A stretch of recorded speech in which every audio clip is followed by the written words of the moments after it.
Guys, आप सब कैसे हो?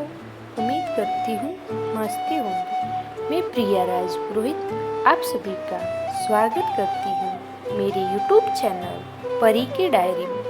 जिसने भी अभी तक मेरे YouTube चैनल को सब्सक्राइब नहीं किया है तो सब्सक्राइब करके बेल आइकन दबाएं ताकि मेरे हर नई वीडियो की नोटिफिकेशन सबसे पहले आपको मिले। आज मैं लेकर आई हूँ आप लोगों के लिए एक सास बहू की स्टोरी। आइए स्टोरी शुरू करते हैं।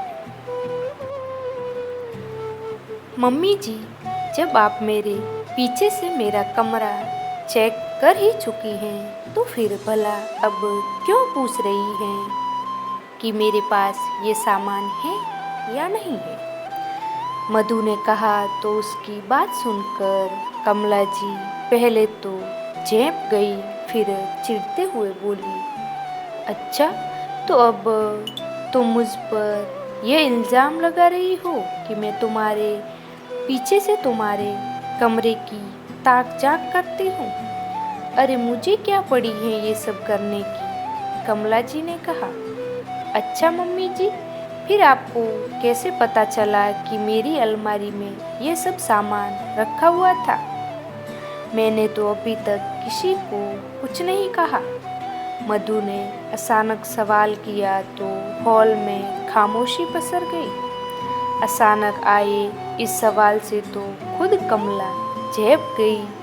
मुंह से एक शब्द नहीं फूट रहा था। ऐसा लग रहा था जैसे उनकी चोरी पकड़ी गई हो, जबकि सब घर के लोग उनकी तरफ हैरानी से देख रहे थे। बताओ मम्मी, तुम्हें कैसे पता चला कि मधु के पास पिंक कलर की बंदेज की साड़ी है,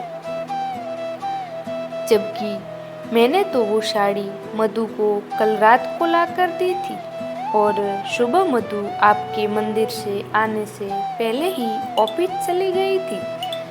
तो इस बारे में घर में किसी से कोई बात नहीं हुई है? अब की बार बेटे सुदीप ने सवाल किया। उसका सवाल सुनकर कमला जी से कुछ बोल नहीं रहे थे।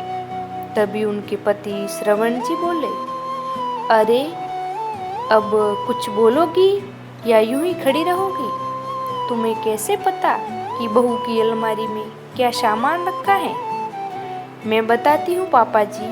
मम्मी जी मेरे ऑफिस जाने के बाद मेरे कमरे को चेक करती हैं और फिर घुमा फिरा कर मुझसे पूछती हैं कि मेरे पास ये सामान है क्या। और अगर मैं मना कर देती हूँ कि मेरे पास नहीं है तो फिर 2 दिन तक मुंह फुला कर रहती है, बात बात पर गुस्सा होती रहती है। मधु ने कहा तो कमला जी तुनकते हुए बोली, गुस्सा नहीं हूँ तो क्या करूँ?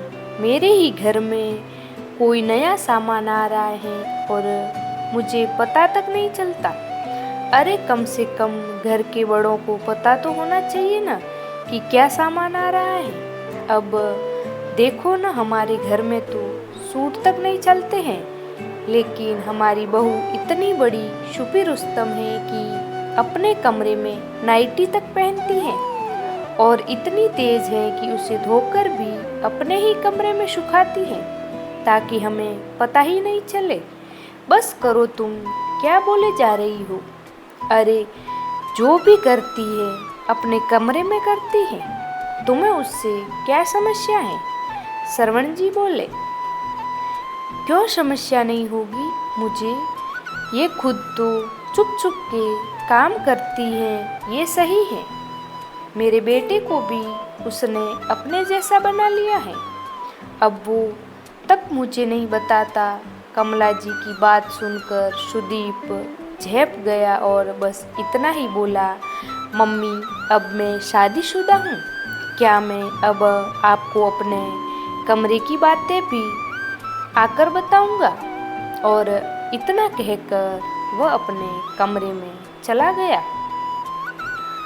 मुझे तुमसे ये उम्मीद नहीं थी, शर्म आनी चाहिए तुम्हें अपनी ही बहू के कमरे को उसकी गैर हाजिरी में चेक करते हुए, कहकर श्रवण जी भी बाहर चले गए। कमला जी को अपनी गलती का एहसास कहाँ था, इसलिए मुंह फुलाकर मधु से बोली, अब तो सुकून मिल गया न तुझे घर में कलेश कराकर। मधु हैरानी से उनकी तरफ देखने लगी, पर वो तो अपनी ही टेक के साथ अपने कमरे में चली गई। मधु की शादी को 2 साल हो चुके थे, पर इन 2 सालों में वो कई बार ये बात नोटिस कर चुकी थी कि जो सामान वो अपनी अलमारी में जैसा छोड़कर जाती थी, वो उसे वैसा कभी नहीं मिलता था। उसके अलमारी में सामान ऊपर नीचे हो रखा होता था। फिर ये सोचकर रह जाती कि शायद जल्दबाजी में वो खुद ही ऐसा छोड़कर गई होगी।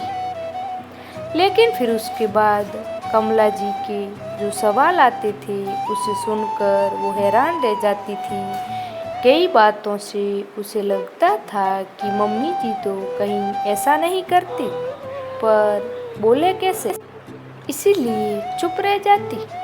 शादी के बाद जब पहली राखी पर वो अपने मायके से लौट कर आई थी, तब उस समय मम्मी जी अपने मायके गई हुई थी। उसने अपनी विदाई लाकर अपनी अलमारी में रख ही दी थी। उसकी मम्मी ने उस समय उसे बेंटेक्स की चूड़ियाँ दी थी। जब शाम को कमला जी घर पर आई तो उसने साड़ियाँ तो उन्हें दिखा दी, पर वो चूड़ियाँ नहीं दिखाई थी।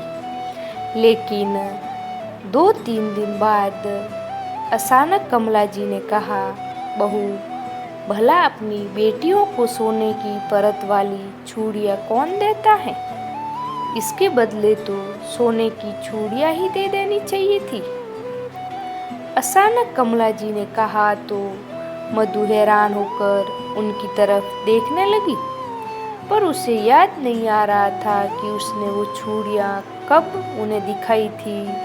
उसके मन में चल रही इस बात को समझकर कमला जी ने कहा, अरे बहू, तूने बताई तो थी वो चूड़ियाँ साड़ी के साथ। मधु को लगा कि शायद वही बात बताकर भूल गई होंगी।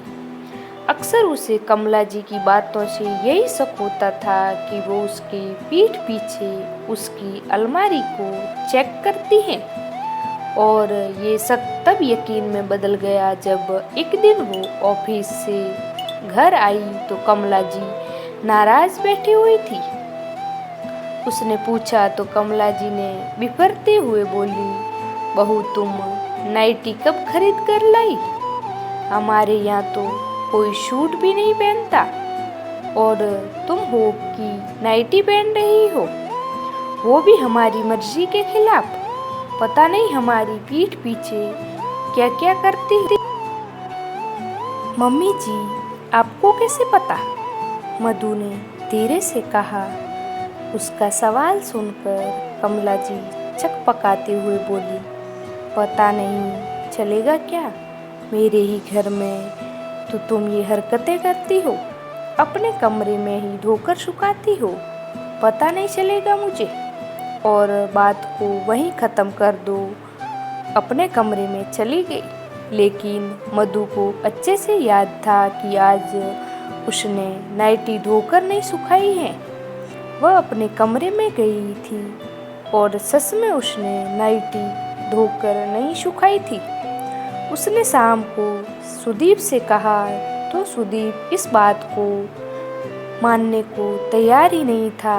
दूसरे दिन ऑफिस जाने से पहले उसने अपनी अलमारी को ताला लगाना चाहा तो सुदीप ने डांट दिया, तुम मेरी मम्मी पर शक कर रही हो, कोई ज़रूरत नहीं है ताला लगाने की। लेकिन कल रात को सुदीप ऑफिस से लेट आया, पर अपने साथ वो मधु के लिए एक बंदेज की साड़ी लेकर आया था। जब वह घर पहुंचा तब तक कमला जी सो चुकी थी। मधु ने साड़ी चुपचुपा अलमारी में रख दी और जानबूझकर दूसरे दिन भी उसकी कोई बात नहीं की। लेकिन शाम को कमला जी ने झगड़ते हुए सब कुछ खुद ही सुदीप और श्रवण जी के सामने बोल दिया। खैर थोड़ी देर बाद श्रवण जी बाहर से आए और मधु का आवाज़ देकर बुलाया। मधु के साथ साथ सुदीप भी बाहर आ गया। साथ ही कमला जी भी अपने कमरे से निकलकर बाहर आ गई। मधु को देखते ही श्रवण जी ने अपने पास से ताला और चाबी निकालकर मधु की तरफ बढ़ा दिए और कहा, बहू कल से तुम ऑफिस जाओ तो अपना कमरा ही लॉक करके जाया करो, क्योंकि कुछ लोगों ने अपना विश्वास खो दिया है। मधु और सुदीप हैरानी से श्रवण जी की तरफ देखने लगे तो श्रवण जी बोले, बेटा कुछ लोग गलती करने के बाद भी उसे स्वीकार करने को तैयार नहीं होते। ऐसे लोग सिर्फ रिश्ते बिगाड़ते हैं। तुम लोग अविश्वास के साथ इस घर में रहो, उससे अच्छा है कि विश्वास के साथ ताला लगा कर रहो। श्रवण जी के इतना बोलने के बावजूद भी कमला जी ने अपनी गलती स्वीकार नहीं की और तुनक कर अपने कमरे में चली गई। दूसरे दिन से मधु अपने कमरे को तो नहीं लेकिन अलमारी को ताला लगाकर जरूर ऑफिस जाने लगी और इस बार उसे सुदीप ने बिल्कुल नहीं रोका। आई होप स्टोरी सुनने में आपको अच्छी लगी होगी। अच्छी लगी हो तो मेरे यूट्यूब चैनल परी की डायरी को सब्सक्राइब करें, लाइक करें और एक प्यारा सा कमेंट करें। मिलते हैं अगले भाग में, तब तक राधे राधे।